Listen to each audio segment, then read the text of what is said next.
Good morning students, welcome back to the vector class. पिछले class में बच्चों हम लोगों ने पढ़ा था डॉट प्रोडक्ट, स्टार्ट कर दिया था। आज उसके कुछ एग्जाम्पल्स एंड एप्लीकेशन पढ़ने के बाद हम स्टार्ट करेंगे क्रॉस प्रोडक्ट या वेक्टर प्रोडक्ट। तो डॉट प्रोडक्ट बच्चों हमने देखा था कि दो वेक्टर्स का डॉट प्रोडक्ट निकालना अगर होता है तो व्हाट वी डू, हम लिखते हैं vector A dot B is equal to A B cos theta. A dot B equal to A B cos theta का मतलब होता है कि पहले ए की वैल्यू फिर बी की वैल्यू को मल्टीप्लाई करें और उन दोनों के बीच के कॉस एंगल से मल्टीप्लाई कर दें। Dot product is considered to be very easy. उसका रीजन है कि ये एक स्केलर रिजल्ट, यानी जो रिजल्ट आता है वो स्केलर होता है, उसमें डायरेक्शन ही नहीं होता, तो सिर्फ मैग्नीट्यूड निकालने से काम बन जाता है। पिछली क्लास में बच्चों हम लोगों ने ये देखा था कि अगर दो परपेंडिकुलर वेक्टर हैं तो उनका डॉट प्रोडक्ट जीरो ही होगा, क्योंकि इसमें रटने वाली कोई बात ही नहीं है। A dot B cos theta, और थीटा का 90 है तो कॉस 90 जीरो होता है। Very simple. तो इसी तरह से हमने देखा था कि अगर हमारे पास यूनिट वेक्टर्स हैं तो यूनिट वेक्टर्स में I dot I, J dot J, के डॉट के होता है 1, सिमिलर है तो 1, और बच्चों डिसिमिलर है जैसे आई और जे हैं, जे और के और आई हैं, तो इनमें डॉट प्रोडक्ट जीरो ही आएगा, because I J K are 3 axis x y and z, और एक्स वाई जेड एक्सिस हमेशा एक दूसरे के म्यूचुअली परपेंडिकुलर होती हैं। और अगर परपेंडिकुलर है तो इसका मतलब है कि एंगल 90 डिग्री है। तो फिर वही बात है, आई डॉट जे मतलब आई जे कॉस 90, आई डॉट के आई के कॉस 90, और वैल्यू हमेशा 1 होती है। तो समझ गए कि dot product of similar vectors is 1, dissimilar I J I K is 0। ठीक है, तो ये बात ध्यान में रखेंगे, क्योंकि बाद में अभी क्रॉस प्रोडक्ट में क्या होगा, वेक्टर प्रोडक्ट में क्या होगा कि आई क्रॉस आई जीरो हो जाएगा, सिमिलर जीरो हो जाएगा, लेकिन डिसिमिलर जीरो नहीं होगा। तो थोड़ा सा स्विच ऑन ऑफ करके रखिएगा, कंफ्यूज हो गए तो गड़बड़ हो जाती है। ठीक है, तो देखिए हमने ये पढ़ा था कि जब अलोंग अलोंग की बात आती है कि ए बी के अलोंग बी ए के अलोंग है, तब ये कॉस थीटा इन्वॉल्व हो जाता है। अब जैसे ये एग्जाम्पल बहुत कॉमन एग्जाम्पल है, ये एग्जाम्पल दो जगह आपको मिलेगा, एक तो मिलेगा वर्क एनर्जी पावर के चैप्टर में और एक मिलेगा वेक्टर के चैप्टर में। क्या है देखो, क्वेश्चन कह रहा है if a particle is shifted from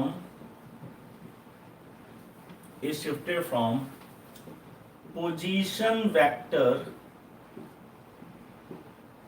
r1 to the position vector r2 r1 to position vector r2 by applying force capital F such that R1 बराबर I plus 2J plus K cap, R2 बराबर 4I plus 3J plus 6K cap,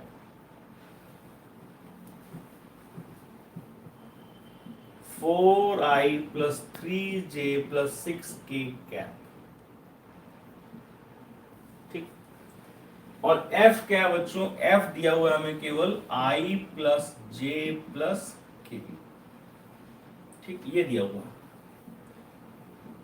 find the work done, पूछ रहा है find the work done in the shifting of the particle।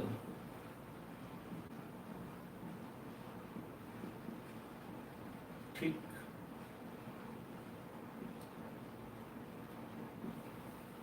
Particle की shifting में किया गया कार्य आपको बताना है। ठीक है, तो इस क्वेश्चन को आप फटाफट नोट कर लें बच्चों, डाटा आप ध्यान रखें क्योंकि इसको हमें यूज करना है। और इसी क्वेश्चन के थ्रू बच्चों हम लोग डिस्कस कर लेंगे what do you mean by position vector. Position vector आखिर क्या चीज होती है ये भी हम समझ जाएंगे। इसको नोट कर लीजिए।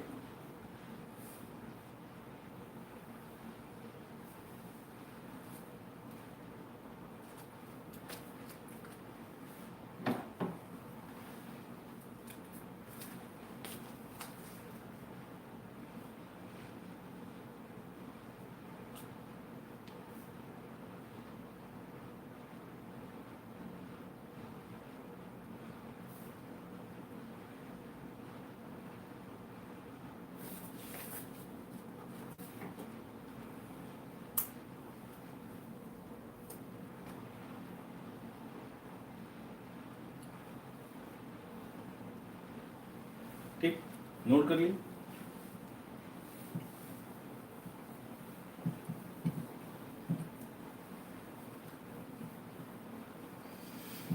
आप समझिए बच्चों, what do you mean by, इस क्वेश्चन का सॉल्यूशन समझना है हमें।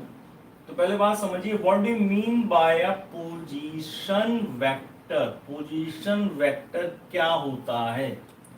तो पहली बात ये बच्चों, ये बताओ वेलोसिटी वेक्टर क्या होता है, ये बताओ फोर्स वेक्टर क्या होता है, एक्सेलरेशन वेक्टर क्या होता है। तो अगर हम तुमसे पूछेंगे वेलोसिटी वेक्टर क्या होता है, तो तुम कहोगे सर वो वेक्टर जो वेलोसिटी बता दे वो वेलोसिटी वेक्टर है। फोर्स वेक्टर वो वेक्टर जो फोर्स बता दे वो फोर्स वेक्टर है। एक्सेलरेशन वेक्टर सर वो वेक्टर जो एक्सेलरेशन बता दे वो एक्सेलरेशन वेक्टर है। अरे भैया तो फिर व्हाट इज पोजीशन वेक्टर? समझ गए?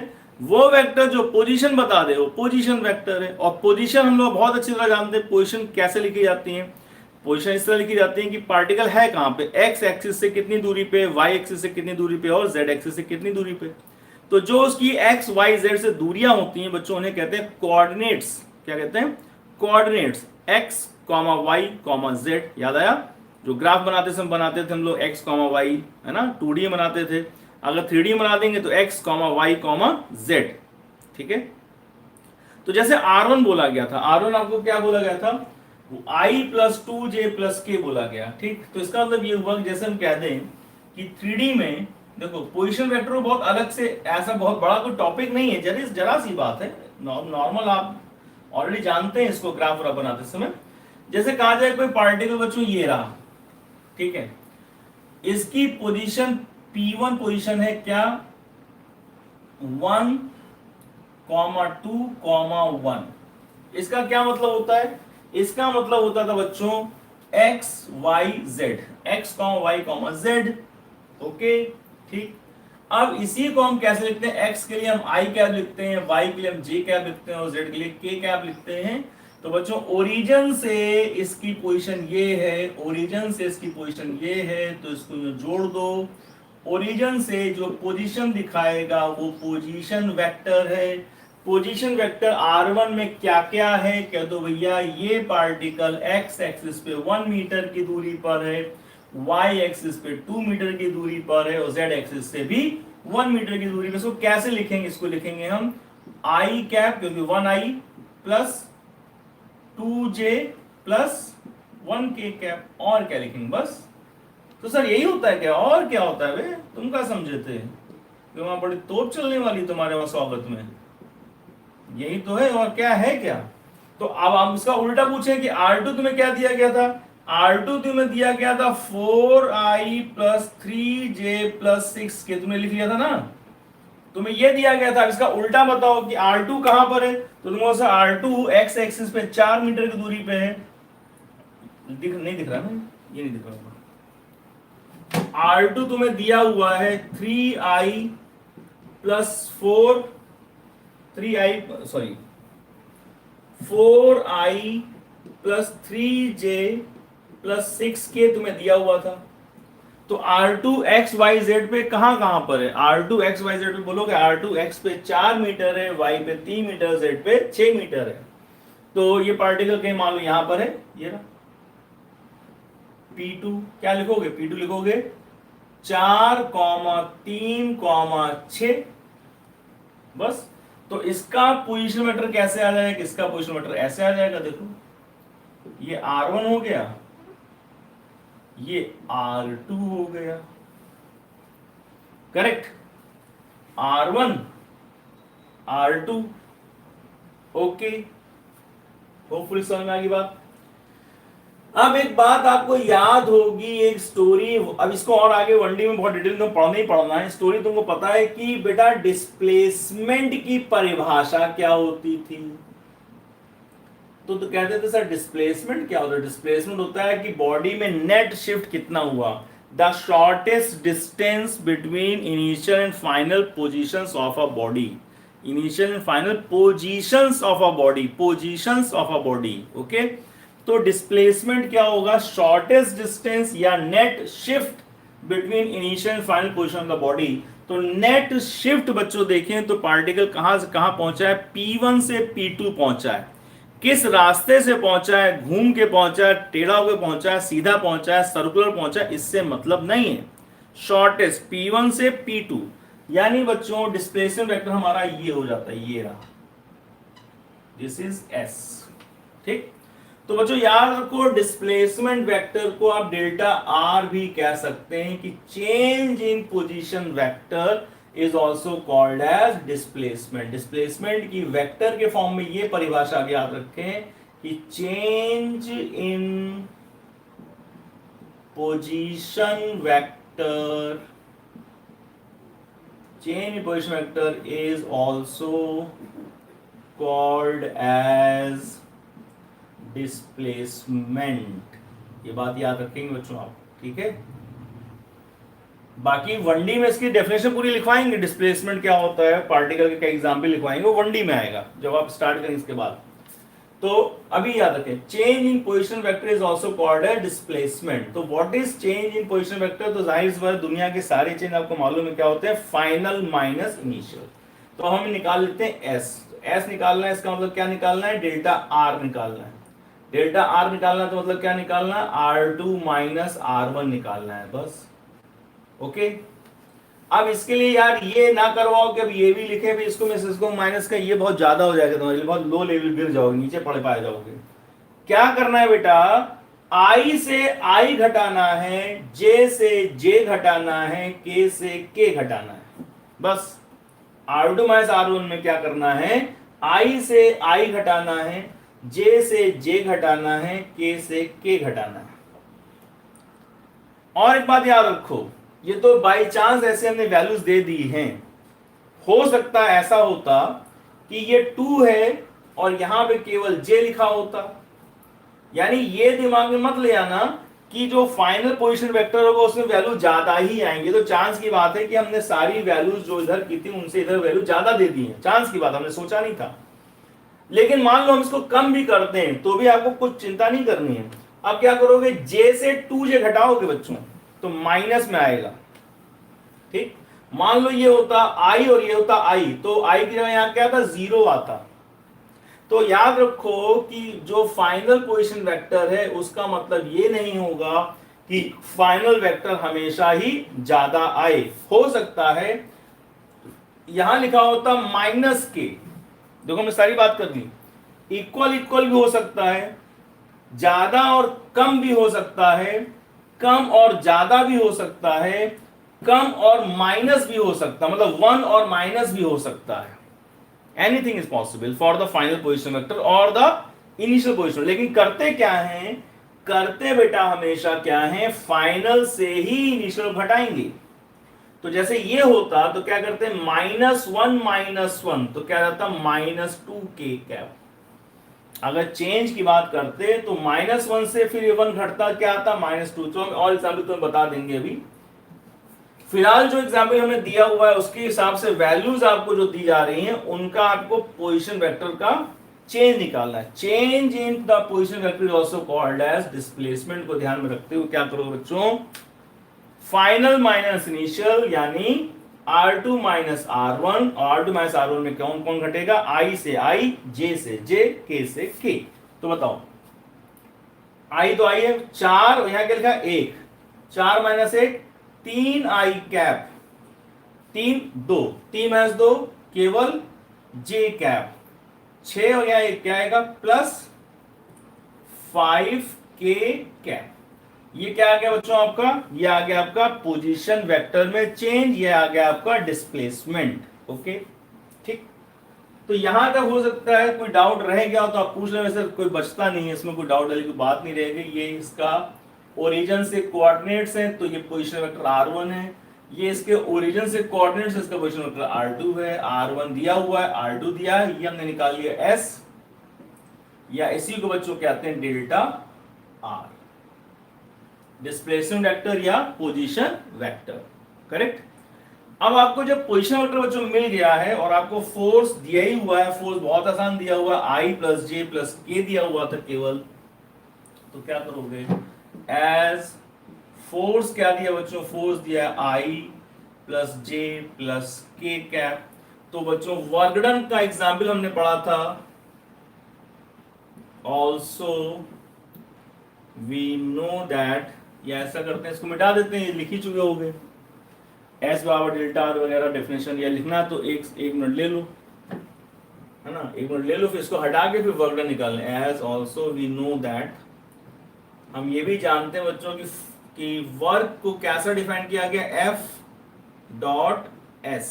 अब तुम कहोगे सर फॉर्मूला लगा दें, एफ एस कॉस थीटा लगा दें, लगा दो। क्या तुमको थीटा मालूम है भाई, लगाने चलेगा, थीटा मालूम है तुम्हें, नहीं मालूम है ना, तो कहाँ थीटा लगा दोगे, तो एफ डॉट एस लिखने के बाद एफ एस कॉस थीटा लिख करके इधर उधर चौका मत करो, पागलों की तरह पगलाया ना करो, ये क्या है, अबे समझ ले, ये फॉर्मूले से ग्रसित दिमाग होते हैं कुछ के, किसके आगे लिख बैठते हैं तो सोचने बैठ जाते हैं, यार एफ पता है, एस पता है, थीटा तो पता ही नहीं, थीटा तो पता ही नहीं, करेगा, थीटा की जरूरत ही नहीं है, एफ दिया हुआ है, एस तुमने निकाल लिया है, बस यहाँ पे एफ और एस को डॉट प्रोडक्ट में लिख देना है, और उसके बाद डॉट प्रोडक्ट निकालना तो बताया गया है कि आई को आई से करते हैं, जे को जे से करते हैं, के को के से करते हैं, इधर उधर नहीं जाते हैं। ठीक है, लॉ ऑफ ऑर्डर निकाल लें जल्दी से, ये लिख लिया होगा तुमने, नहीं लिखा तो बहुत स्लो चलते हो तुम, थोड़ा सही हो जाओ। डेल्टा आर कितना आ गया, इसको लिखे ना, हम भूल जाएंगे क्या निकला था, ये निकला है डेल्टा आर यानी एस निकला है, ये हमारे पास, ये हमने निकाला, कैसे निकाला समझाया, एफ हमको पता ही है, तो वर्क बराबर बच्चों क्या आ गया, वर्क बराबर आ गया एफ डॉट एस, एफ बोलो आई प्लस जे प्लस के, और एस हमारे पास आ गया कितना, 3i प्लस जे प्लस 5k। क्या करोगे, करना क्या सर, उड़ा देंगे, उड़ाओ, आई जे जे के 1 इंटू 3 3, 1 इंटू 1 1, प्लस 1 इंटू 5 5, कितना आ गया, 3 और 1 4, 5 4 9, 9 क्या 9 जूल, ये आ गया आपका आंसर। ठीक, ओके, चलो इसका सेकेंड पार्ट तुम बताओगे, सेकेंड पार्ट तुम्हें बताना है, सोच समझ के बताना, वैसे बता दो बहुत आसान है, निकाल के आंसर भेज दो हमको। What is the angle between F and S, यानी ये जो आपका डिस्प्लेसमेंट वेक्टर आ रहा है बच्चों, और ये जो आपका फोर्स था, इसके बीच का एंगल बताओ। वर्क की वैल्यू तो आ गई 9 जूल, 9 जूल। ठीक, ये तो काम खत्म हो गया। अब बताना है तुमको F और S के बीच का एंगल कितना, तो हमने कहा ना कि तुम उसको निकाल लोगे, हमें पूरा कॉन्फिडेंस है। ठीक, ना निकाल पाओ कोई बात नहीं, हम बता देंगे।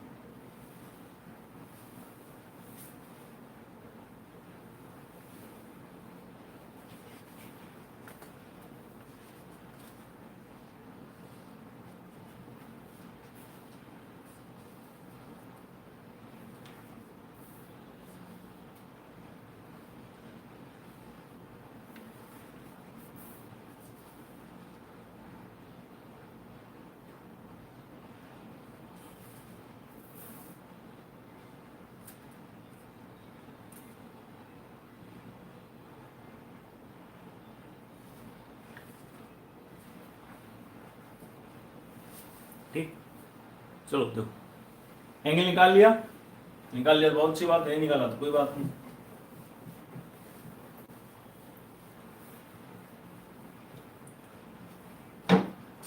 एफ क्या है हमारे पास, second part, angle between F and S हम निकालने जा रहे हैं। कैसे निकालेंगे? एज एफ हमें पता बच्चों क्या है, एफ हमें पता आई प्लस जे प्लस के, एस हमें पता है, हमें निकाला है, पता नहीं था, निकाला था। कैसे निकाला था? R2 माइनस R1 करके निकाला था। 3i प्लस जे प्लस 5k कैप। एंगल कैसे निकालते हैं बच्चों? एंगल निकालते हैं कि आपने एफ डॉट एस लिखा, क्या आ गया? एफ एस कॉस थीटा आ गया। अब फॉर्मूला लिखो। क्या एफ डॉट एस निकाल चुके हो? हाँ भैया, पहले पार्ट निकाला था, तो कह रहे तो 9 जूल बराबर, ये क्या लिखा हुआ है, क्या लिखा है, इसको क्या पढ़ोगे? इसको कहोगे फोर्स एफ वेक्टर एफ की मैग्नीट्यूड ऑफ एफ, तो बोलेंगे इसको मैग्नीट्यूड ऑफ एफ बोलेंगे। मैग्नीट्यूड ऑफ एफ कैसे निकालोगे? तो मैग्नीट्यूड ऑफ एफ निकालने के लिए, जो कहते मिटा दे रहे हैं, लिख चुके हो ना। मैग्नीट्यूड ऑफ एफ निकालने के लिए बच्चों आप क्या करोगे? एफ का मॉड ऐसे लगा करके क्या कहोगे? Under root A square plus B square plus C square, यानी 1 square plus 1 square plus 1 square, यानी क्या हो जाएगा? अंडर रूट 3 हो जाएगा। ठीक। एस का मॉड कैसे निकालोगे? एस का मॉड निकालने के लिए फिर वही करोगे, 3 का स्क्वायर प्लस 1 का स्क्वायर प्लस 5 का स्क्वायर, तो 9 और 1 10, 10 और 25 35 हो जाएगा। ठीक बात? ओके। अब इसको खाली एस लिख दो ऐसे, खाली इसको एफ लिख दो ऐसे, कोनो फर्क नहीं पड़ता। ठीक। एफ क्या लिखा तुमने? Under root 3। एस क्या लिखा? Under root 35। कॉस थीटा क्या लिखा? थीटा तो निकालना ही था, लिख क्या दें? तो कितना आ गया? 9 बराबर अंडर रूट कंबाइन कर दो, कितना आएगा? 105 into cos theta. Cos theta root के बाहर है, 3 बचे 15, 3 3 9 1 10। तो कॉस थीटा कितना आया बच्चों? कॉस थीटा आ गया तुम्हारे पास 9 बटे अंडर रूट 105, 9 बटे अंडर रूट 105। तो थीटा कितना आ गया? कॉस इनवर्स 9 बटे 105। ये आ गया तुम्हारा आंसर। ठीक बात? गुड। अब देखो, इस तरह से एंगल हम निकाल लेते हैं।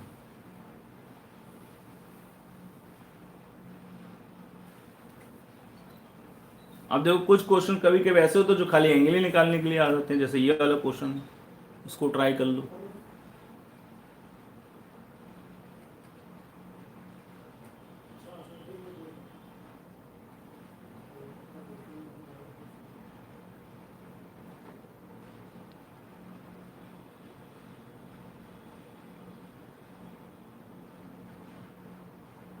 ठीक, लिख लिया ना? चलो,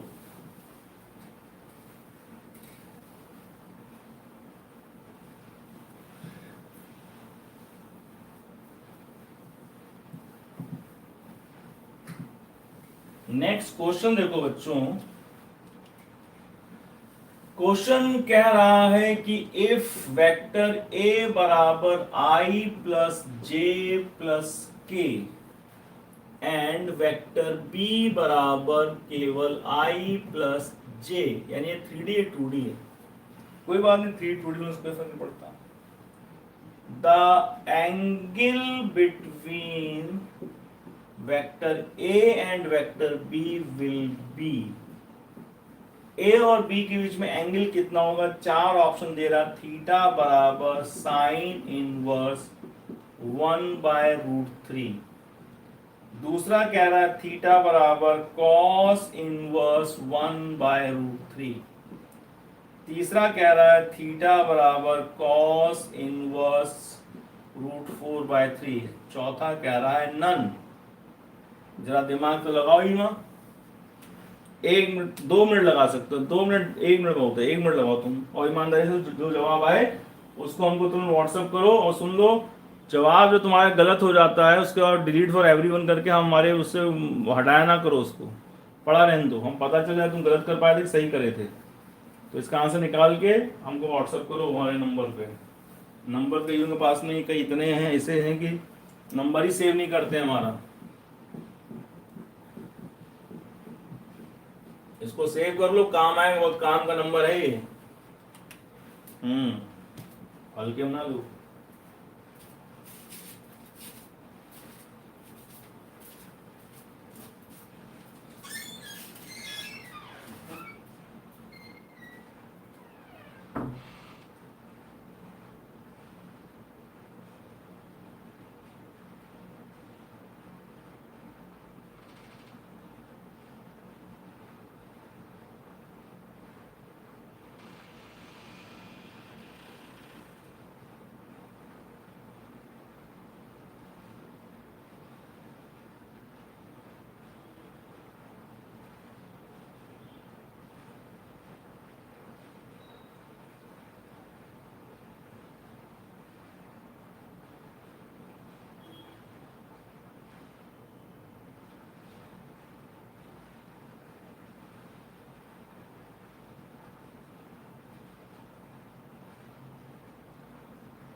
ठीक, चलो सॉल्व करा जाए।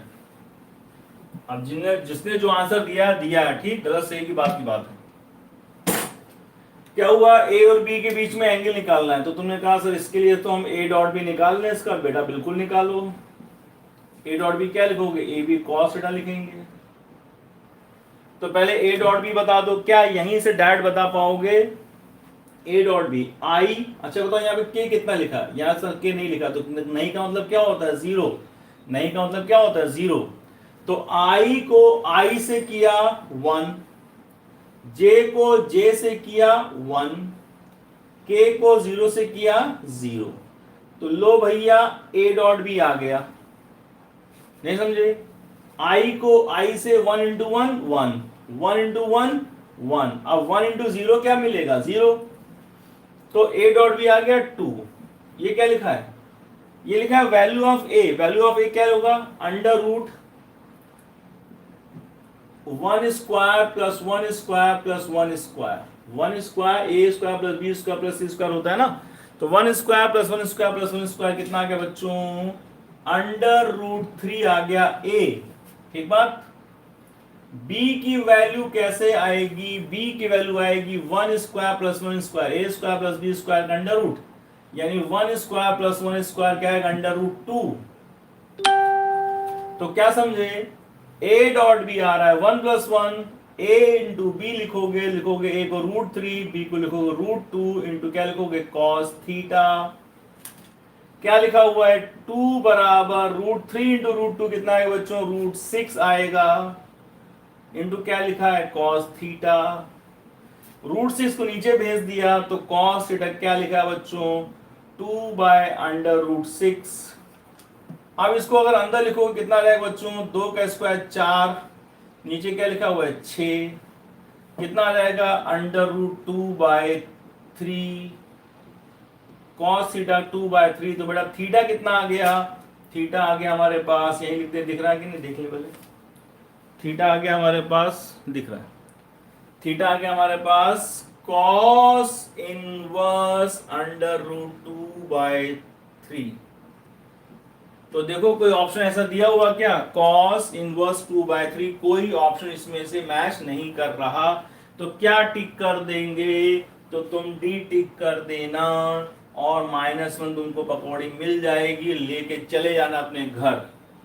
क्यों सर, आंसर कहाँ है, इसमें cos इनवर्स 2/3 इसमें तो है ये नहीं। अबे है ये नहीं के लिए तो तुमको नन दिया गया, तो तुमने टिक कर दिया, तुमको -1 मिल गया, तुम्हारा काम खत्म हो गया। अब जिसको सिलेक्शन लेना होगा वो नन टिक नहीं करेगा, जिसको सिलेक्शन लेना होगा वो अपना दिमाग लगाएगा, थोड़ी देर सोचेगा यार क्या चक्कर है, कि ऐसा तो नहीं कि साइन वाला आंसर सही हो, लेकिन तुम्हारा दिमाग नहीं कहेगा कि साइन वाला आंसर सही होगा, क्योंकि तुम्हारे दिमाग में जड़ घुसेड़ दी गई है कि डॉट प्रोडक्ट जो होता है वो एंगल निकालने का काम आता है, उसमें सिर्फ कॉस आता है, सिर्फ कॉस आता है, ये तुम्हारे दिमाग में घुसेड़ा गया, घुस गया। अब घुस गया तो तुमने तो पहला जो ऑप्शन दिया था साइन, इसके तुम देखोगे ही नहीं, वो कहेगा बाबू जी बक बक बक बक, ये है, ये नहीं है, ये आंसर नहीं, इसको तुम देखोगे ही नहीं। अबे तू कहां से आ गया, हट यहां से साइन कहीं का। लेकिन बात क्या है, बात ये है कि कभी कभी जो तुम नहीं सोचते हो वही आंसर हो जाता है। कैसे कैसे, देखो इधर, ऐसे ऐसे cos थीटा तुमने निकाला √2/3, तुमने कहा आंसर मैच नहीं कर रहा है, कोई हम टी टिक करेंगे, और अगर तुमने मेजोरिटी ने डी टिक किया है तो उसको हटाना मत, ये याद रखना कि कभी भी ऐसा झटका लगता है।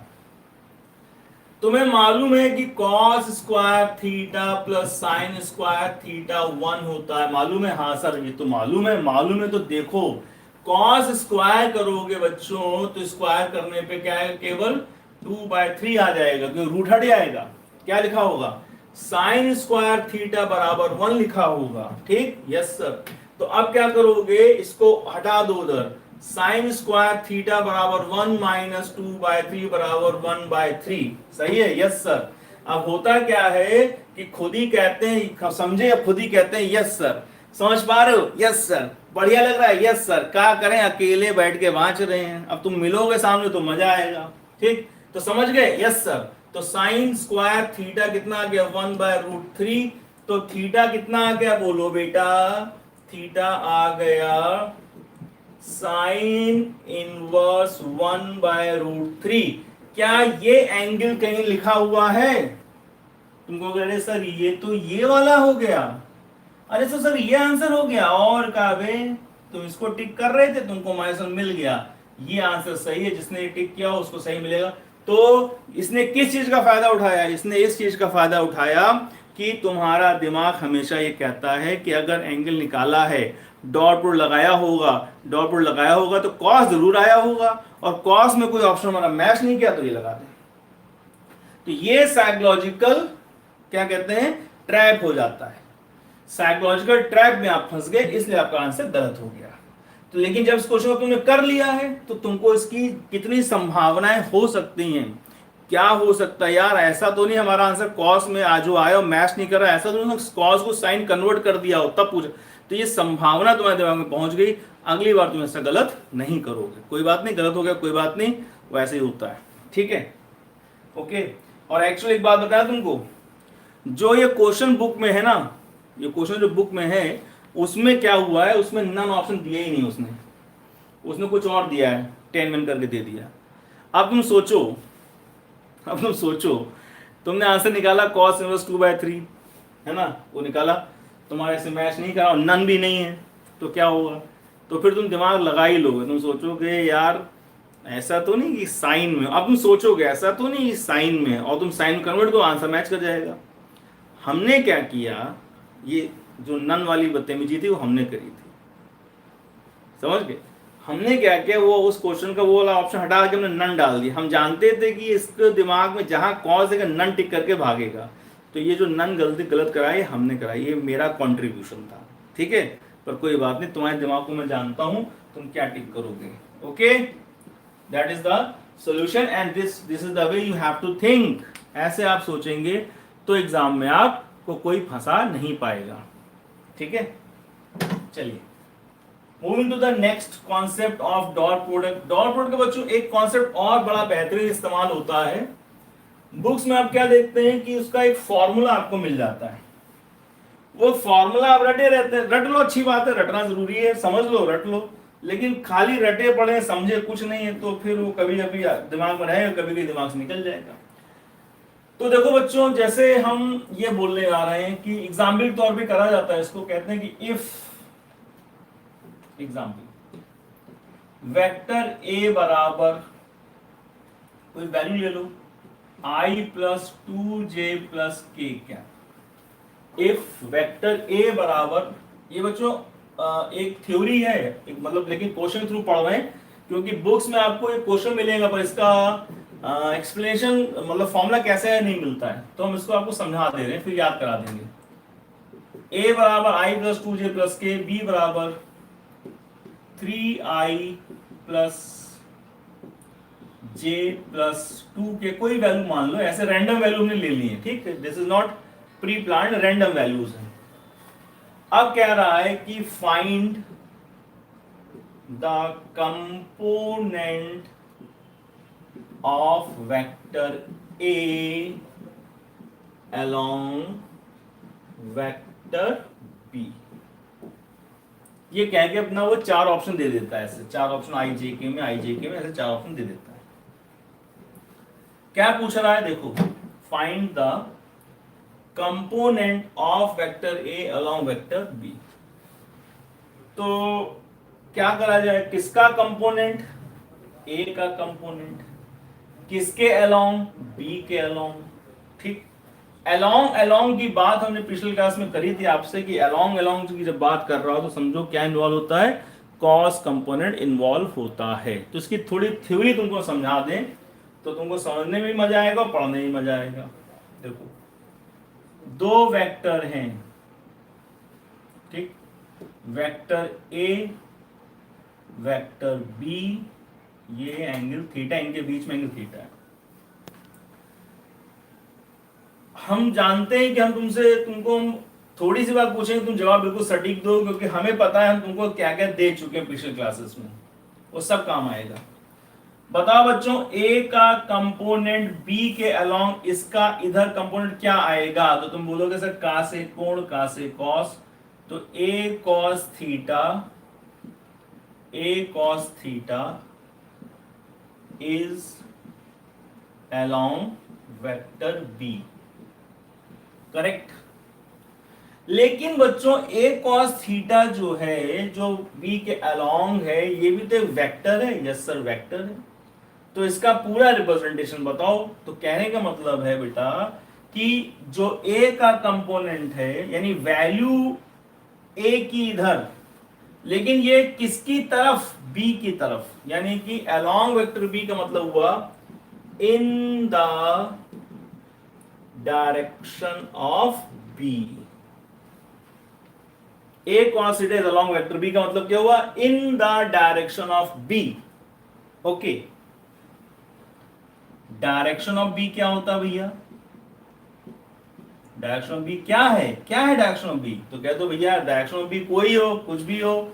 कैसे लिखते हैं, वेक्टर बी बराबर वैल्यू ऑफ बी और एन कैप, याद आया। कोई भी वेक्टर कैसे लिखते हो, वेक्टर ए बराबर ए एन कैप, पी बराबर पी एन कैप, ठीक। तो बताते रहो, साथ से बोलते रहो। ये किसका डायरेक्शन है सर, ये P का डायरेक्शन है। ये किसका डायरेक्शन है सर, ये A का डायरेक्शन है। ये किसका डायरेक्शन है सर, ये B का डायरेक्शन है। तो बेटा क्या हमको तुम केवल B का डायरेक्शन बता सकते हो, क्या आएगा, केवल डायरेक्शन बता सकते हो, हाँ सर बता सकते हैं। कैसा है, इसको नीचे भेज देंगे। तो n बराबर B अपॉन B, ये क्या है, ये डायरेक्शन ऑफ B वेक्टर है। एन कैप क्या है, B vector B upon B, क्या है, डायरेक्शन ऑफ बी वेक्टर। देखो बेटा समझने की कोशिश कर लेना, समझ पाओ अच्छी बात है, ना समझ पाओ तो टेंशन मत लेना, ठीक। सारे फॉर्मूले सब कुछ है हमारे पास, सारे सब के लिए, तो तुम परेशान ना होना, ये सब कुछ हम तुम्हें याद करा देंगे अभी 2 मिनट के बाद। तो अब जो वेक्टर आ रहा है वो क्या है, कंपोनेंट ऑफ कंपोनेंट ऑफ ए, और यहां पे क्या लिखोगे, यहां लिखोगे डायरेक्शन ऑफ बी, तब जाके वेक्टर कंप्लीट होगा, क्योंकि ये हो गई वैल्यू और ये हो गया डायरेक्शन। ये चीज आपको बतानी है। तो ये क्या है, कह दो सर ये ए कॉस थीटा है, और डायरेक्शन किसका है सर, बी का। तो यहां क्या लिखोगे, डायरेक्शन बी का क्या लिखोगे, vector B upon value of B. ठीक, हाँ सर, नहीं सर एक बार फिर से बता दीजिए। हाँ ये क्या है सर, वो क्या है, इसका एक बार और बता देते हैं, हमें क्या फर्क पड़ता है भाई, तुम समझो। ए का कंपोनेंट बी के अलोंग कौन है सर, ए कॉस थीटा है। ये किसके अलोंग है सर, बी के अलोंग है। ये बी किसके डायरेक्शन में सर, ये बी के डायरेक्शन में। अरे यार बी का डायरेक्शन क्या होता है सर, किसी भी वेक्टर का डायरेक्शन ऐसे ही तो होता है, vector upon value, vector upon value, vector upon value. क्या बचता है सर, डायरेक्शन बचता है। देखो वेक्टर अपॉन कोई भी हो, वेक्टर अपॉन वैल्यू कर दो क्या आएगा, डायरेक्शन बचेगा, वेक्टर अपॉन वैल्यू कर दो क्या बचेगा, डायरेक्शन बचेगा। तो हर एक का यही तो सिस्टम है कि वेक्टर अपॉन वैल्यू कर दो क्या बचेगा, डायरेक्शन बचेगा। तो तुम्हें क्या बताना था सर, हमको ए का कंपोनेंट बी के अलाउंग बताना है, यानी वैल्यू किसकी सर, ए के कंपोनेंट की, डायरेक्शन किसका सर, बी का। तो बी का डायरेक्शन क्या आएगा, vector B upon B. A का डायरेक्शन होता तो क्या आता, vector A upon A. P का होता तो vector P upon P, simple. ठीक, तो क्या करोगे, वैल्यू किसकी, ए की, डायरेक्शन किसका, बी का। ठीक है, ये लिख दिया। पर सर ये कहां से मिलेगा, अबे यही तो तुम्हें बताना, ये कहां से मिलेगा, यही तो तुम बताना कि एक ये कहां से मिलेगा। अब देखो इतनी मेहनत करने के बाद भी क्या होगा, एक चीज रह जाती है, तो उसको हम दूर कर देंगे भी। ये कहां से मिलेगा, अरे यार तुमको पता है ना, ए डॉट बी बराबर जब लिखते हो क्या लिखते हो, ए बी कॉस थीटा लिखते हो, वहां से लिखते हैं। तो ए डॉट बी को का ऐसे लिख सकते हो, कैसे, ए कॉस थीटा इंटू बी, यानी इन दोनों को एक साथ लिख दो, इसको बाहर लिख दो, क्या दिक्कत है, कोई दिक्कत नहीं, इसको नीचे भेज दो, इसको नीचे भेज दो। तो तुम्हें ए कॉस थीटा सीधा सीधा क्या मिल जाएगा, तुम्हें मिल जाएगा A dot B upon B, A dot B upon B. ये तो चाहिए था, यही चाहिए था। तो क्या करोगे, तो पूरा फॉर्मूला बन के कंप्लीट हो गया ना। हाँ क्या, जहां ए कॉस लिखा हुआ लिखोगे A dot B upon B, जहां डायरेक्शन लिखा हुआ क्या लिखोगे, बी अपॉन बी। तो वैल्यू वैल्यू मल्टीप्लाई होकर क्या हो जाएगी बच्चों, A dot B upon B square into vector B, dot product के बाद vector B upon B square. ये फॉर्मूला बन गया। ठीक, अब इस फॉर्मूले को तुम जो देख रहे हो, इसके फॉर्मूले के आने का एक्सप्लेनेशन, ये फॉर्मूला कैसे आया, इसका एक्सप्लेनेशन बेटा तुम लोगों ने कभी नहीं पढ़ा है, हमें मालूम है, क्योंकि कोचिंग्स में ये पढ़ाया नहीं जाता, 11th में होता नहीं है, पढ़ाया जाता मतलब एक्सप्लेनेशन नहीं दिया जाता, फॉर्मूला लिख देते हैं खाली, और 11th में है नहीं। तो तुम इसको अगर देख करके मुंह बना रहे हो या कड़वा मुंह बना रहे हो, कोई बात नहीं, अभी मीठा हो जाएगा। लेकिन क्योंकि तुमने इसको पहली बार पढ़ा है, ये तुम्हें अजीब लग रहा हो तो अजीब लगने दो, पर है नहीं, इसमें कुछ भी नहीं है, कुछ दम नहीं है। ठीक, चलो लिखिए ना। अब देखो स्टोरी समझो क्या हुई थी।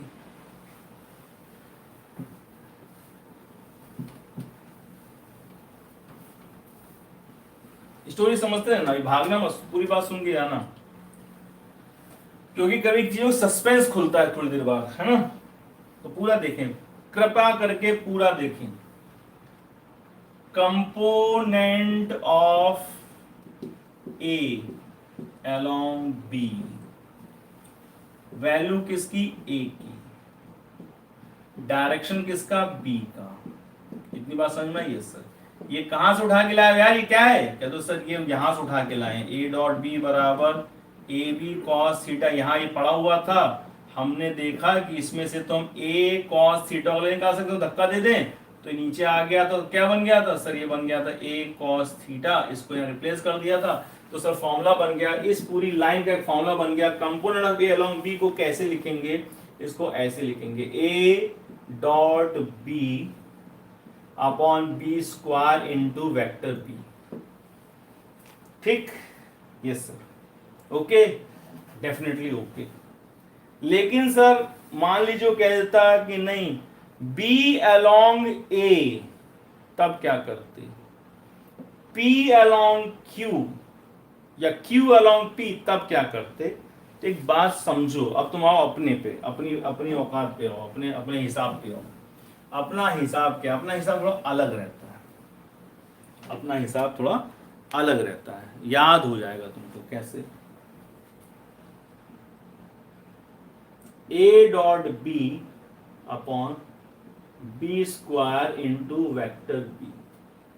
इसको क्या पढ़ोगे? इसको पढ़ोगे component of A along B.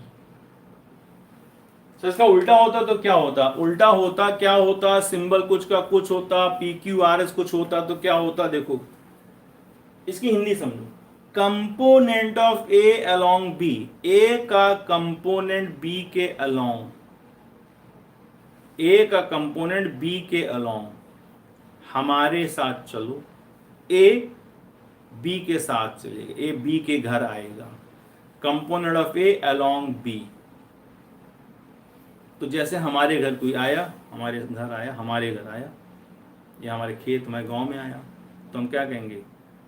देखो भैया, वो हमारा गांव, वो हमारा खेत है, वो हमारा घर है, वो भी देखो एक और हमारा घर है, उधर वाला हमारा खेत है, वो देखो हमारी गाय भैंस बंधी है, वो देखो हमारा ट्रैक्टर, हमारा हमारा हमारा हमारा। क्योंकि तो हमारे यहाँ आए हो ना, तो हमारे यहाँ तो तुमको चारों तरफ क्या दिखेंगे? हम ही हम दिखेंगे। चारों तरफ क्या देखेंगे? हम ही हम दिखेंगे। तो हमारी तरफ हमारी, ये हमारा, वो हमारा, फलाने हमारा कुत्ता, हमारा बिल्ली, हमारी लौकी की बेल, तो सब कुछ हमारा हमारा दिखेगा। तो सिंपल सी बात है कि जब तुम्हें ये दिखाई पड़े तो तुम्हें क्या कहना है कि इस फॉर्मूले में चारों तरफ कौन छाया है? चारों तरफ बी छाया है। तो किसके घर कौन आया है? ए बी के घर आया है, तभी तो चारों तरफ बी छाया है। ये तो लाइन बन गई। ए किसके घर आया है? ए बी के घर आया है, तभी तो चारों तरफ बी छाया है। तो इसको कैसे पढ़ेंगे? ए अलोंग बी, सिंपल। अब बताओ, अगर बी ए के घर आता, कंपोनेंट ऑफ बी अलोंग ए, कौन किसके घर आया? बी ए के घर आया, तो चारों तरफ कौन छाया है? ए छाया चारों तरफ। तो पहला स्टेप तो ये लिख दिया करो, ए डॉट भी तो पहले लिख ही दिया करो, बस। ये तो फॉर्मेलिटी हो गई। आओ नमस्ते, नमस्ते तो हो गए फॉर्मेलिटी। उसके बाद कौन छाया है? कहते सर कौन किसके घर आया है? तो बी के घर, बी ए के घर आया, तो चारों तरफ कौन छाया? ए छाया। यहाँ ए लिख दोगे और यहाँ पे ए स्क्वायर लिख दोगे, तो देख के समझ जाओगे कि कौन किसके घर आया है। बी ए के घर आया, क्यों? चारों तरफ कौन छाया? ए छाया। ठीक, अब देखो इसका उल्टा तुमसे करवा लेंगे, तुम करके बताओगे, मालूम है। सुनो क्या लिखा हुआ है? पी डॉट क्यू, और ये लिखा है vector Q upon Q square. अब वो इसको क्या पढ़ोगे? कौन किसके घर आया? पी क्यू के घर आया कि क्यू पी के घर आया? कौन सा कंपोनेंट किसके अलाउंग है? बोलो, पढ़ो पढ़ो। कौन छाया है? क्यू छाया है, बिल्कुल सही बोल गए तुम। कौन छाया है? कह दोगे component of P along Q, क्योंकि चारों तरफ क्यू छाया है, तो पी क्यू के घर आया है। सिंपल हो गया। क्या टेंशन है? कोई टेंशन नहीं, खत्म। ठीक, तो अब तुम्हें फॉर्मूला भी बच्चों याद हो गया। फॉर्मूले में तुम्हें कुछ ज्यादा लंबी चौड़ी कहानी नहीं करनी है। तुम्हें तुमसे बस कोई ये कह दे कि क्या निकालना है, तो तुम कहोगे सर ये लीजिए फट से निकालो, बस फरमाइए क्या करना है। क्या करना है? हम कह देंगे, हमने क्वेश्चन बदल दिया, हम कह देंगे, कह रहे हैं find component of B along A. इन दोनों ए बी में से आपको बताना है component of B along A. तो पहला काम बिना कुछ सोचे समझे, पहला काम ए डॉट बी को सलाम। पहला काम ए डॉट बी को सलाम, ए डॉट बी लिख दो। उसके बाद कौन किसके घर आया भैया? हाँ भैया, कौन किस, तुम कहां किसके आए हो? अरे ये बी ए के अलोंग आए, ए के अलोंग है, तो चारों तरफ ए छाए जाएंगे। ये लो भैया, इतना लिखना है। इसके बाद सॉल्व कर लो। क्या करोगे? देखो इधर ए डॉट बी निकाल सकते हो। हाँ सर निकाल सकते हैं। कैसे? 1 into 3 3 कर लोगे ना, आई आई जे जे के, अबे ये तो करना आ गया होगा अब तक। हाँ, आई आई जे जे के 1 इंटू 3 3, 2 इंटू 1 2, प्लस 1 इंटू 2 2, ये क्या आ गया, ये ए डॉट बी आ गया। Okay, upon A square, A square मतलब समझते हो, हाँ तो समझते हैं क्या, under root A square plus B square plus C square था, ये मॉड ऑफ ए था। इसका स्क्वायर करोगे मेरे लाल, तो स्क्वायर करोगे तो ये रूट क्या होगा, हट जाएगा, तो कितना आएगा, 1 4 1 5 और 1 6। ठीक, तो ए स्क्वायर कितना आ गया 6। और यहां क्या लिखना है, यहां कुछ नहीं करना, जो वेक्टर ए लिखा है चुपचाप यहां लगे रिप्लेस करो, तो क्या लिखोगे यहाँ पे, यहां लिखोगे आई plus 2j plus K cap. ठीक, अब उसको सॉल्व करो, 2 2 4 3 7, तो क्या लिखा हुआ है कि component of A along B, या component of B along A का रिजल्ट क्या आ रहा है, 7/6 bracket I plus 2j plus K cap. ये आ गया आपका आंसर। समझ गए, पहले तो फॉर्मूला समझे, फॉर्मूला क्या लिखना है, कौन किसके घर आया है, तो जो जाओ तो छाया है कोई उसी के घर आया है। इतनी बात अगर आपको पता है तो फिर कोई दिक्कत नहीं, फटाफट आप लिख सकते हो, चाहे सिंबल कुछ भी हो, ए बी हो, बी ए हो, कुछ भी हो। तो पहला काम ए डॉट बी को सलाम, उसके बाद कौन किसके घर आया है वही चाहो तो छाया, वेक्टर ए को यहाँ खड़ा कर दो, नीचे ए स्क्वायर कर दो, वेक्टर खड़ा कर दो ए स्क्वायर कर दो, वेक्टर खड़ा कर दो ए स्क्वायर कर दो, तो स्क्वायर, इतना करना है। ठीक, ओके, ये हो गया इसका फर्स्ट पार्ट। फिर से देख लो क्या किया, ए डॉट बी निकाला फटाफट, अपॉन में ए स्क्वायर लिखा, मॉड ऑफ ए, रूट लगाते थे, स्क्वायर भी रूट हट गया, 6 आ गया, तो ए डॉट बी अपॉन 6 करने के बाद सिर्फ क्या करना है, यहाँ वेक्टर ए को लिख देना बस, इतना करना है कि वेक्टर ए को लिख देना, और कुछ नहीं करना, और वेक्टर क्या ये लिखे इसको लिख देना बस। ठीक, होपफुली ये कॉन्सेप्ट बिल्कुल अच्छे से तुमको समझ में आ गया है, और ऐसा समझ में आ गया है कि अब तुम इसमें कंफ्यूज होना भी चाहोगे तो नहीं हो पाओगे। करना ही क्या है इसमें, फिर से दोनों component of A, second part कर लेते हैं, component of A along B, component of A along B बताओ जरा, तो कंपोनेंट ए अलोंग बी, तो पहला काम ए डॉट बी को सलाम, उसके बाद कौन किसके घर आया है, कंपोनेंट ऑफ ए बी के घर आया, बी के घर आया है, तो चाहो तरफ बी छाया है, तो ए डॉट बी तो वैसे निकल आएगा, कितना वही वही करोगे तो क्या आएगा, ऊपर 7 आएगा, देख 1 plus 1 into 3 3, 2 into 1 2, 1 into 2 2, correct, upon B square अब की बार हो जाएगा, ए स्क्वायर नहीं बी स्क्वायर, तो बी स्क्वायर क्या बेटा, बी स्क्वायर है सर ए 3 का स्क्वायर है ना, तो लिख देते हैं 3 का स्क्वायर, 1 का स्क्वायर, 2 का स्क्वायर। देखो बच्चों, जितने स्टेप्स तुमसे अपने आप से कम हो सकें, जितने तुम अपने आप कम कर पाओ उतने अपने आप कम कर लिया करो, जबरदस्ती फॉर्मेलिटी में उन स्टेप्स को मत लिखा करो, क्योंकि तुम्हारे नोट्स हैं, तुम लिख रहे हो तो कम से कम स्टेप्स लिखो, तो तुम्हारी स्पीड धीरे धीरे, अभी एकदम से नहीं, धीरे धीरे बढ़ जरूर जाएगी, इस बात की गारंटी है, लेकिन अपने हिसाब से अपनी स्पीड बढ़ाना, दूसरे की देखा देखी नहीं। तो 9 और 1 10 और 4 14, करेक्ट, बी स्क्वायर कितना आ गया 14 आ गया, यहाँ 14 लिख दो। अब क्या करना सर, वेक्टर बी को चुपचाप से कट कॉपी करके लिख देना, क्या 3i प्लस जे प्लस 2k कैप, सॉल्व करो, 7/14, 7/14 तो सर 1/2 होता है ना, हाँ तो लिख दो पहले एक बार थोड़ा सा, ताकि जो और बैठे हुए ना वो ना चौंके, सर 1/2 कहां से आ गया, सबका ध्यान रखना पड़ता बेटा। तो रिजल्ट आ गया 7/14 मतलब 1/2 ब्रैकेट 3i प्लस जे प्लस 2k कैप। अब कहीं ऐसा लिखो तो भी बात समझ जाना कि ये 1/2 अंदर ले लो, 3/2 i cap plus j/2 plus k cap, ये भी बात वही है। समझ में आ गई बात, पहले ये लिखा उसके बाद ये लिख दिया, ठीक, क्लियर है, क्लियर ही हो गया होगा, अब तक नहीं हुआ तो भाई कोई बात नहीं, अगले एग्जाम्पल से कर लो। अगला क्वेश्चन बच्चों क्या है, इसको आप सॉल्व करेंगे, ठीक, सॉल्व करने से पहले जो क्वेश्चन कह रहा है उसकी लैंग्वेज में जो चीज बन रही है, मतलब जो फॉर्मूला बन रहा है जिसको आप अप्लाई करने जा रहे हो, वो फॉर्मूला आप उनको व्हाट्सएप करेंगे अभी तुरंत, क्वेश्चन सुनने के बाद। सॉल्विंग उसके बाद है। पहले तो आप तुरंत हमको लिख के दिखाएंगे कि आपको लैंग्वेज को एक्सप्रेशन, मैथमेटिकल एक्सप्रेशन में कन्वर्ट करना आ गया है कि कौन किसके अलोंग है, उसको कैसे लिखा जाता है, ये आपको भली भांति आ गया है। ठीक है, तो ये क्वेश्चन है। तो पहले आप लैंग्वेज को फॉर्मूले में कन्वर्ट करेंगे, फिर आप हमको भेजेंगे। ये जो फॉर्मूला आया है बच्चों कि कौन किसके क्रॉस आया है, इसका एक्सप्लेनेशन अगर आपको कम समझ में आया या नहीं समझ में आया तो टेंशन मत लेना, उसकी जरूरत नहीं है, तो हमने तुम्हें समझा दिया।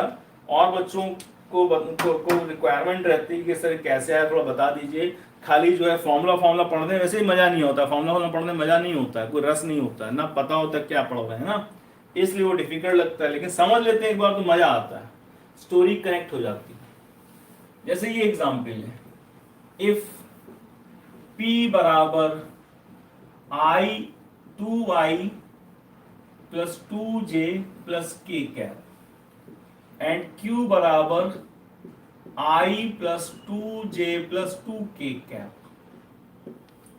अब पहले तो ये जो लैंग्वेज लिखने जा रही है, find component of P along Q, तो पहले तो ये जो लिखा हुआ है इसका क्या फॉर्मेट है, ये फॉर्मेट आप हमको भेजिए जल्दी से, और उसके बाद इसका सॉल्व करके आप भेजिए। 2 आंसर आपको भेजने अभी 5 मिनट के अंदर, 5 मिनट मिलेगा बस, इससे ज्यादा तो बहुत ज्यादा हो जाएगा। 5 मिनट के अंदर भेजिए कि ये जो लिखा हुआ है component of P along Q, इसको कैसे लिखेंगे आप, और सेकेंड स्टेप में इसका आंसर क्या आ रहा है ये लिखेंगे आप तेजी में।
ठीक, चलो भाई, वैसे टाइम तो हुआ 3 ही मिनट, लेकिन अब तक तुम्हारे जवाब आ गए हैं और कुछ का भी नहीं आए।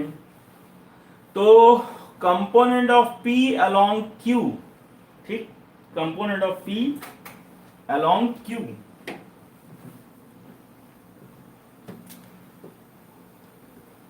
कंपोनेंट P along Q, पहला काम डॉट प्रोडक्ट को सलाम। किसका डॉट प्रोडक्ट आ रहा है? P और Q का, तो आपने लिख दिया P डॉट Q, पहला काम तो ये हो गया। अब कौन किसके घर आया? P Q के घर आया, तो चाहो तो कौन छाया सर? Q छाया सर, Q छाया सर, इनके घर यहाँ आए, इनके घर से आए, तो चाहो तो Q छाए हैं। ओके, तो ये हो गया रिप्रेजेंटेशन जो तुमने लिख के भेजा तो सही है, और कुछ और लिख के भेजा तो गलत है, और फिर भी कोई डाउट रह गया तो हमसे पूछ लेना। ठीक, तुमने अगर ये भेजा तो वेरी गुड, नहीं भेजा है तो तुम हमसे बाद में मिलना, और गलत भेजा तो कोई बात नहीं। P डॉट Q का रिजल्ट बोलो, P डॉट Q कर लोगे? I into I, J into J, K into K, 2 into 1 2 plus 2 2 जा 4, 1 इंटू 2 2, ये हो गया P dot Q, correct. I J J K K, 2 2 दूनी 4 और 1 2 upon Q square. Q square देख रहे हो? हाँ देख रहे हैं। 1 square plus 2 square plus 2 square, तो कोई अंडर रूट लगाने की जरूरत नहीं है। 4 4 8 और 1 9, तो ये हो गया 9।